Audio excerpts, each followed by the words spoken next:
अब देखो Coulomb's law के कुछ लिमिटेशंस भी हैं, लिमिटेशंस हैं कूलम्ब्स लॉ के कुछ, और वो क्या है हम उनको डिस्कस करते हैं। अब कूलम्ब्स लॉ की पहली लिमिटेशन तो ये है कि एप्लीकेबल है सिर्फ पॉइंट चार्ज के ऊपर, सिर्फ और सिर्फ किसके ऊपर एप्लीकेबल है, पॉइंट चार्ज के ऊपर एप्लीकेबल है। अगर पॉइंट चार्ज नहीं है तो ये एप्लीकेबल नहीं होगा। और दूसरा हम ये बोलते हैं कि सिर्फ यूनिफॉर्म चार्ज डिस्ट्रीब्यूशन के ऊपर, यूनिफॉर्म चार्ज डिस्ट्रीब्यूशन हो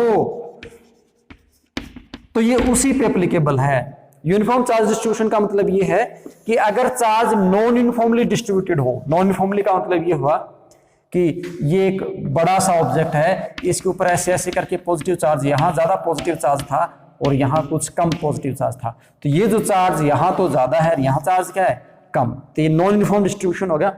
ये किसी दूसरे चार्ज ऑब्जेक्ट के पास जाता है ऐसे, उसके ऊपर क्या है, इस प्रकार से ऐसे चार्जेस हैं, ये इधर नॉन यूनिफॉर्म डिस्ट्रीब्यूशन है, इधर भले यूनिफॉर्म और डजंट मैटर। तो ऐसा अगर केस है तो उसके ऊपर आप ये डायरेक्ट फॉर्मूला है F = K Q1 Q2 by R² applicable नहीं कर सकते, क्योंकि उस केस में आपके पास रियल रिजल्ट नहीं आने वाले। तीसरा जो ये है कि सिर्फ स्टैटिक चार्ज पे काम करता है, स्टैटिक चार्ज के ऊपर, अगर चार्ज स्टैटिक है तो ही कूलम्ब्स लॉ एप्लीकेबल होगा, मूविंग चार्ज के ऊपर कूलम्ब्स लॉ एप्लीकेबल नहीं होता। फोर्थ इसकी लिमिटेशन ये है कि जो कूलम्ब्स लॉ है ये 10⁻⁻15, अगर मान लीजिए हम ये बोलूं कि अगर डिस्टेंस जो है वो लेस देन 10⁻⁻15 मीटर है,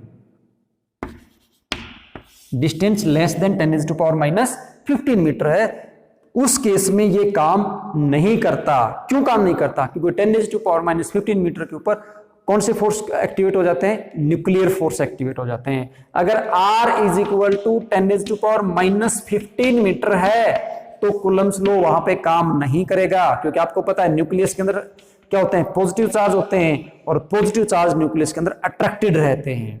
न्यूक्लियस के अंदर पॉजिटिव चार्ज के बीच में क्या होता है, अट्रैक्शन होता है। सोच के देखो आप कि एक छोटा सा न्यूक्लियस है, जैसे मैं सोडियम का एग्जांपल लूं तो सोडियम के न्यूक्लियस में 11 प्रोटॉन है, तो 11 प्रोटॉन के बीच में तो सारे पॉजिटिव चार्ज हैं, तो उनके बीच में तो स्ट्रॉन्ग रिपल्सन होना चाहिए, और उस स्ट्रॉन्ग रिपल्सन से जो न्यूक्लियस है वो ब्रस्ट हो जाना चाहिए, बट ऐसा नहीं हो रहा है। क्यों नहीं हो रहा है, क्योंकि न्यूक्लियस के अंदर जो फोर्स है वो अट्रैक्टिव फोर्स है, strongest force in the nature होता है न्यूक्लियर फोर्स। इसको आप आगे एटम एंड न्यूक्लियर की यूनिट है वहां पे अच्छे से पढ़ेंगे।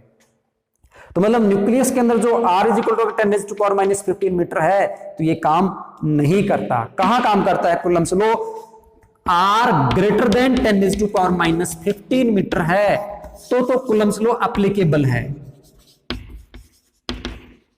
तो कूलम्ब्स लॉ एप्लीकेबल है। लेकिन अगर R < 10⁻⁻15 मीटर हो जाता है तो वहां पे कूलम्ब्स लॉ एप्लीकेबल नहीं है। ये कूलम्ब्स लॉ की कुछ लिमिटेशंस हैं। अब यहां से देखिए